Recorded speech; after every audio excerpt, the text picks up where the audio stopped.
Hola, ¿cómo están? ¿Cómo la llevan? El relato que vamos a comentar mañana en el taller de Borges y Voss se llama La intrusa y es del informe de Brody, que es un libro de 1970. El relato que les leía ayer, Hombre de la esquina rosada, es el relato que comentamos ayer en el taller Borges y Voss, que es un relato de 1935. O sea que estos dos relatos, hay una diferencia de 35 años entre ellos, más o menos. Así que son de dos momentos diferentes de la vida y del trabajo de Borges. Pero lo que nos interesa en el taller es indagar un poquito los elementos que constituyen nuestra identidad. En este caso lo que estamos viendo en estos dos relatos, hay un montón de cosas, pero una de las cosas más interesantes son las versiones de la masculinidad. ¿Qué es la hombría? ¿Qué es ser hombre? Y en particular, cómo me define o cómo define a un hombre su relación con otro hombre. Verse en espejo o en contraste con otro hombre. Definirse en relación a las expectativas que tiene la sociedad de lo que se espera que sea un hombre y definirse a partir de lo que él admira o aborrece de otro hombre.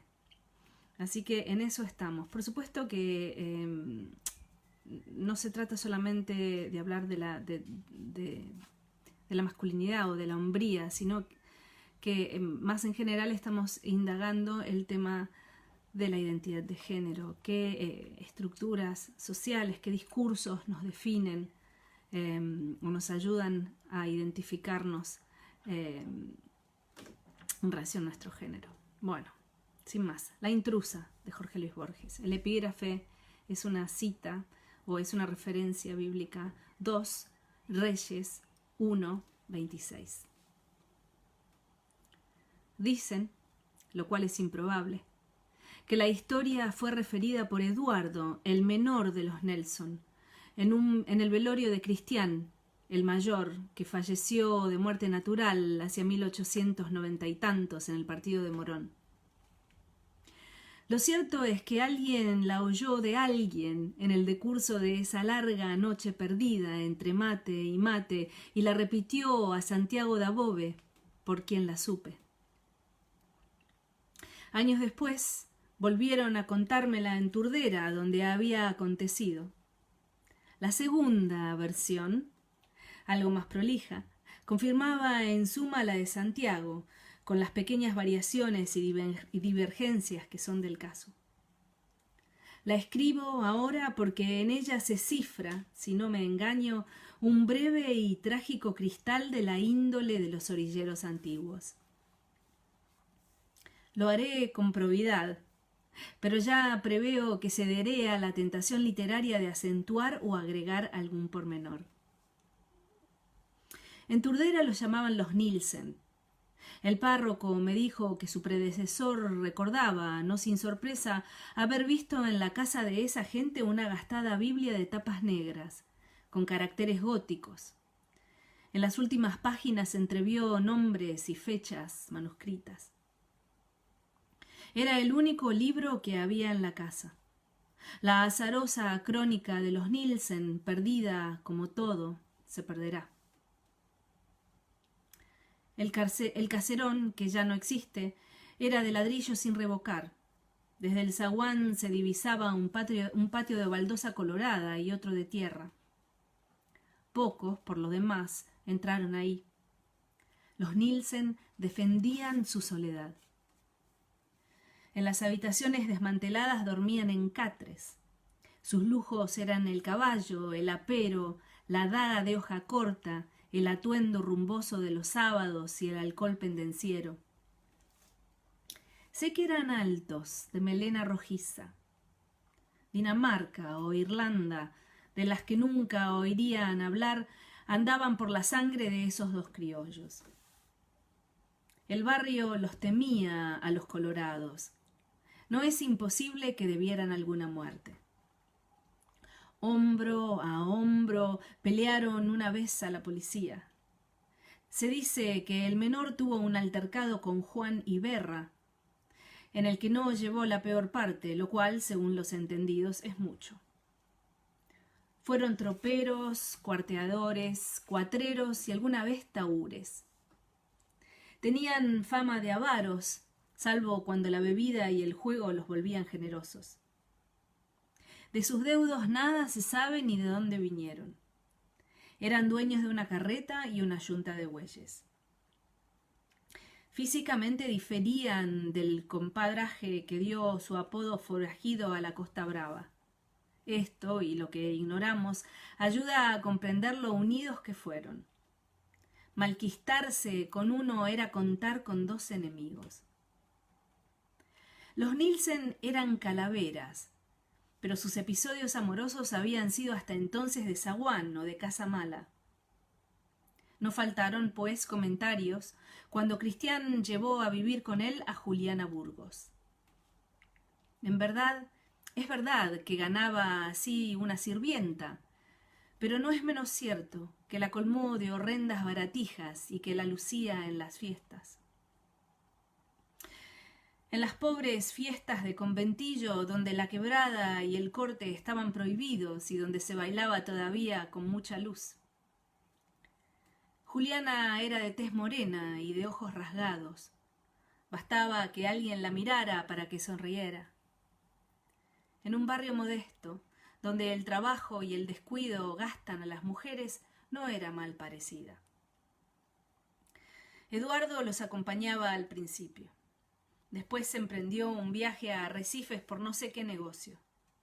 A su vuelta llevó a la casa una muchacha que había levantado por el camino y a los pocos días la echó. Se hizo más hosco. Se emborrachaba solo en el almacén y no se daba con nadie. Estaba enamorado de la mujer de Cristián. El barrio, que tal vez lo supo antes que él, previó con alevosa alegría la rivalidad latente de los hermanos. Una noche, al volver tarde de la esquina, Eduardo vio el oscuro de Cristián atado al palenque. En el patio, el mayor estaba esperándolo con sus mejores pilchas. La mujer iba y venía con el mate en la mano. Cristián le dijo a Eduardo: «Yo me voy a una farra en lo de Farías. Ahí la tenés a la Juliana. Si la querés, usala». El tono era entre mandón y cordial. Eduardo se quedó un tiempo mirándolo. No sabía qué hacer. Cristián se levantó, se despidió de Eduardo, no de Juliana, que era una cosa. Montó a caballo y se fue al trote, sin apuro. Desde aquella noche la compartieron. Nadie sabrá los pormenores de esa sórdida unión que ultrajaba las decencias del arrabal. El arreglo anduvo bien por unas semanas, pero no podía durar.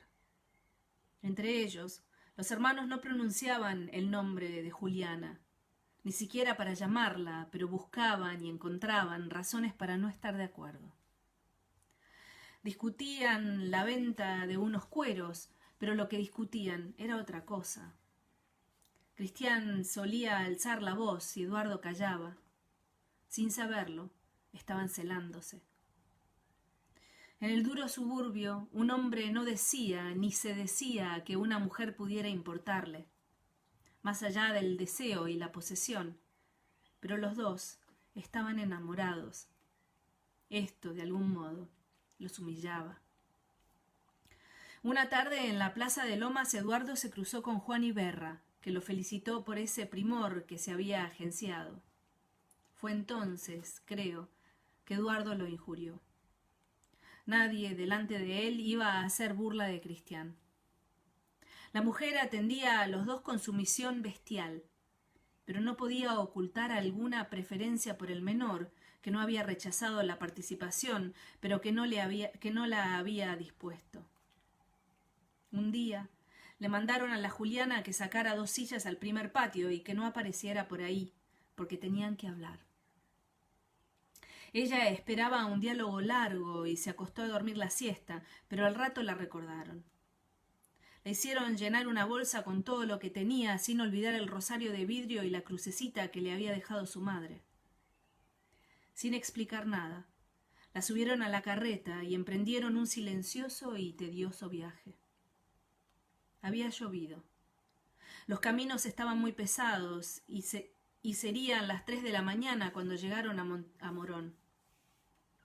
Ahí la vendieron a la patrona del prostíbulo. El trato ya estaba hecho. Cristián cobró la suma y la dividió después con el otro.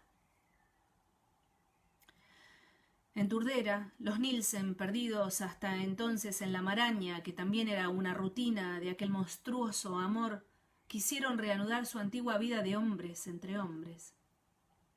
Volvieron a las trucadas, al reñidero, a las juergas casuales. ¿Acaso alguna vez se creyeron salvados? Pero solían incurrir, cada cual por su lado, en injustificadas o harto justificadas ausencias. Poco antes de fin de año, el menor dijo que tenía que hacer en la capital. Cristián se fue a Morón. En el palenque de la casa que sabemos reconoció al overo de Eduardo. Entró. Adentro estaba el otro, esperando turno. Parece que Cristián le dijo: de seguir así los vamos a cansar a los pingos, más vale que la tengamos a mano. Habló con la patrona, sacó unas monedas del tirador y se las llevaron. La Juliana iba con Cristián. Eduardo espolió al overo para no verlos. Volvieron a lo que ya se ha dicho. La infame solución había fracasado. Los dos habían cedido a la tentación de hacer trampa. Caín andaba por ahí, pero el cariño entre los Nielsen era muy grande. ¿Quién sabe qué rigores y qué peligros habían compartido? Y prefirieron desahogar su exasperación con ajenos. Con un desconocido, con los perros, con la Juliana, que había traído la discordia. El mes de marzo estaba por concluir y el calor no cejaba. Un domingo, los domingos la gente suele recogerse temprano, Eduardo, que volvía del almacén, vio que Cristián uncía los bueyes. Cristián le dijo: vení, tenemos que dejar unos cueros en lo del Pardo. Ya los cargué, aprovechemos la fresca. El comercio del Pardo quedaba, creo, más al sur. Tomaron por el camino de las tropas, después por un desvío. El campo iba agrandándose con la noche. Orillaron un pajonal. Cristián tiró el cigarro que había encendido y dijo sin apuro: a trabajar, hermano. Después nos ayudarán los caranchos. Hoy la maté. Que se quede aquí con sus pilchas. Ya no hará más perjuicios. Se abrazaron, casi llorando. Ahora los ataba otro vínculo. La mujer tristemente sacrificada y la obligación de olvidarla. La intrusa, de Jorge Luis Borges. Es difícil leer un relato que es, en efecto, el relato de un femicidio. Yo tengo una admiración enorme por Borges, pero me ha costado mucho releer este relato. Lo había leído antes muchas veces, pero hoy me ha afectado particularmente. Por eso la conversación de mañana acerca de construcciones de la masculinidad y, por supuesto, por ende, el papel de la mujer en esas construcciones. Porque la construcción de la masculinidad en los discursos predominantes están estrechamente relacionados, por supuesto, con la construcción de la feminidad, con la construcción de lo que es ser mujer, que por supuesto suele ser la construcción que proviene de estructuras patriarcales. Así que mañana va a ser una conversación interesante. Es bastante singular este tipo de relato en la obra de Borges. No hay muchas mujeres en la obra de Borges. Sería interesante comparar este con Emma Suns, por ejemplo, desde ese punto de vista. Pero el hilo que une este relato con el relato del martes, que es Hombre de la Esquina Rosada, que fue Hombre de la Esquina Rosada, es justamente esa dualidad y singularmente el papel de una mujer que viene a escindir esa dualidad o a intentar escindir esa dualidad. La idea sería ver cómo funciona esa dinámica, cómo funciona el triángulo donde quiere predominar la dualidad. Bueno, no me extiendo más. Muchas gracias por escucharme y por favor díganme cómo reaccionaron ustedes a este relato. Gracias y hasta la próxima.